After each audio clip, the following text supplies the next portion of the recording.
Sir, நேற்றைய தினம் மதுரையில் முன்னாள் அமைச்சர் செல்லூர் ராஜு பேசும்போது பாஜகவுடனான கூட்டணி தற்கொலைக்கு சமம் மறுபடியும் சீண்டியிருக்காரு. இதை நீங்க எப்படி பார்க்கிறீங்க? நான் ரொம்ப தெளிவா இருக்கும்லண்ணே. இன்னைக்கு யாராவது ஒருவர் கூட்டணி வேண்டும் கூட்டணி வேண்டான்னு யாரோ ஒருத்தர் சொல்றாங்கன்னா அவங்களுக்கு இன்னுமே ஒரு பய உணர்வை வெளியே அது காட்டுதுங்கண்ணா. நாங்கள் தெளிவாக எங்க பாதையில போறோம். தேசிய ஜனநாயக கூட்டணி உங்களுக்கு அடையாளப்படுத்தி காட்டிட்டோம். தேசிய ஜனநாயக கூட்டணியுடைய தலைவர்கள் ஒரு மேடையல்ல, இரண்டு மேடையல்ல, ஒரே குரல்ல பேச ஆரம்பிச்சிருக்கோம். எல்லா தலைவர்களும் கடுமையா உழைக்கிறோம். 2026 கூட்டணி ஆட்சி வேண்டும் அப்படின்னு நம்ம மக்கள் முன்னாடி வைக்கிறோம். இது ஒரு பக்கம் தான். நாங்க இன்னொரு கட்சியை பத்தி பேசுறதே இல்லை. நாங்க என்ன செய்ய போறோம்? NDA தேசிய ஜனநாயக கூட்டணி இருக்கோம். இன்னைக்கு வேறு சில கட்சியினுடைய தலைவர்கள் காலையில் எந்திரிச்சு இப்படி, மத்தியானம் இப்படி, நைட் இப்படி, நாங்க கூட்டணி வைக்க மாட்டோம், கூட்டணி வைக்க. நீங்களே சொல்லுங்கன்னா, ஒருத்தர் 10 டைம் நான் கூட்டணி வைக்க மாட்டேன், நாளை காலையில் கூட்டணி வைக்க மாட்டேன், 3வது நாள் கூட்டணி வைக்க மாட்டேன், 10வது நாள் கூட்டணி வைக்க மாட்டேன்னா எங்களை கூட்டணி பேச்சுவார்த்தைக்கு அழைக்கிறாங்களான்னு சந்தேகம் எனக்கே வருது. நாங்க வேண்டான்னு முடிச்சிட்டோம், எங்க வேலையை பார்க்கிறோம். அதனால இந்த முன்னாள் அமைச்சர்கள், மதிப்புக்குரிய தலைவர்கள் எல்லாமே சொல்லுகின்ற கருத்து எனக்கே ஒரு காமெடியா இருக்கு. இதுல ஆச்சரியம் என்னன்னா இதான் ஆச்சரியம். திருப்பூர் கூட்டத்தில் நான் பேசிய பேச்சு பத்திரிகை நண்பர்கள் எல்லோருக்கும் தெரியும், கட்சி நண்பர்களுக்கு தெரியும்.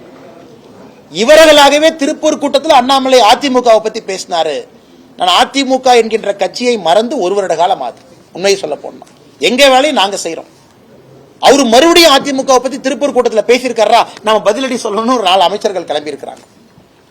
அதனால் என்னை பொறுத்தவரை நாங்க எங்கள் இலக்கு, திருப்பூருடைய பிரகடனத்தை அண்ணன் பாத்தீங்க, மக்களுக்கு நாங்க என்ன செய்ய போறோம்னு வச்சுட்டோம். 500 நாள் இருக்கு, வேலை செய்ய போறோங்கன்னா.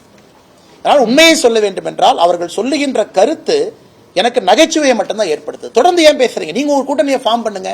2024 தனியா நின்றுட்டீங்க, மறுபடியும் ஏன் எங்களை வம்புக்கு இழுக்கின்றீர்கள் என்றுதான் நான் கேட்க போறேன். கூட்டணி சம்பந்தப்பட்டதா? எந்தவித கூட்டணியும் இல்லாமலும் அதிமுக வெற்றி பெற முடியும், கூட்டணியே இல்லாமல் வருகிற சட்டமன்றத்தில் வெற்றி பெறும் முன்னாள் அமைச்சர் பொன்னையன் தெரிவிச்சிருக்காரு. Zimbabwe cricket team world cup ஜெயிக்கணும்னு அவங்களுக்கு தான் சொல்றாங்க. நான் எப்படி நான் இல்லைன்னு சொல்ல முடியும்?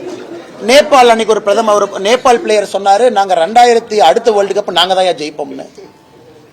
இன்னும் ஏதோ ஒரு நாடு சொன்னாங்கன்னு, உகாண்டா சொன்னாங்க அடுத்த ஒலிம்பிக்ஸ்ல 50 கோல்டு வாங்குறேன்னு. ஏன்னா சொல்றவங்களுக்கு எல்லா உரிமை இருக்குன்னு, நான் போய் சொல்லாதீங்கன்னு எப்படி சொல்ல முடியும்? அதனால் யாரு வேண்டுமானாலும் என்ன வேண்டுமானாலும் சொல்லட்டும், செய்யட்டும். அவர்களுக்கு நல்வாழ்த்துக்கள்.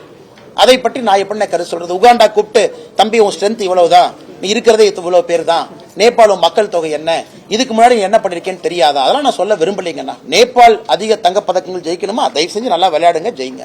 ராஜாஜியை விட திறமையானவர் எடப்பாடி பழனிசாமி. துண்டு சீட்டு இல்லாம 1 மணி நேரம் நின்று பேசுவாரு, நினைவாற்றல் கொண்டவர் பொன்னையன் தெரிவிச்சிருக்காரு. பொன்னையன் மறுபடியும் கேமுக்குள்ள வரணும்னு நினைக்கிறார். அவர் ஆட்டத்தில் இப்ப இல்ல.